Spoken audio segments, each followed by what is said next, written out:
आप लोगों ने ट्रांसफार्मर के टॉपिक को तो पढ़ा क्या, लेकिन ट्रांसफार्मर के टॉपिक में आप लोगों को टर्न्स रेशो और ट्रांसफॉर्मेशन रेशो का डिफरेंस पता कि अगर क्वेश्चन में टर्न्स रेशो गिवन हो या ट्रांसफॉर्मेशन रेशो गिवन हो तो हमने कैसे उन क्वेश्चंस को सॉल्व करना है। तो चलें आपको बताता हूं कि इनमें डिफरेंस क्या है।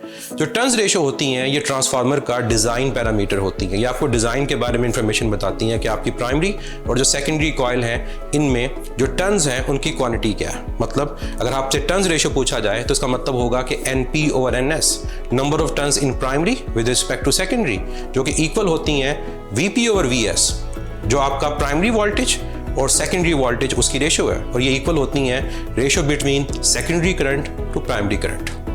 लेकिन जो आपके पास ट्रांसफॉर्मेशन रेशो है ये आपके पास डिज़ाइन पैरामीटर नहीं होता बल्कि ये परफॉर्मेंस पैरामीटर होता है। ये आपको बताता है कि क्या वो ट्रांसफार्मर स्टेप अप है या स्टेप डाउन है, उसका सेकेंडरी जो वोल्टेज है वो प्राइमरी के मुकाबले में कितना ज़्यादा है या कितना कम है।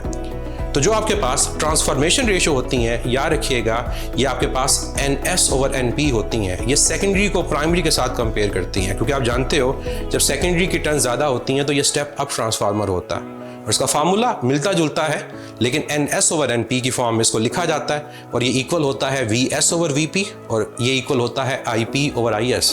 तो मैं यकीन रखता हूँ कि आइंदा आपके पास ट्रांसफार्मर के क्वेश्चन में टर्न्स रेशो या ट्रांसफॉर्मेशन रेशो गिवन होंगी तो आप इजीली इन दोनों में डिफरेंशिएट करके अपने क्वेश्चन को सॉल्व कर सकोगे।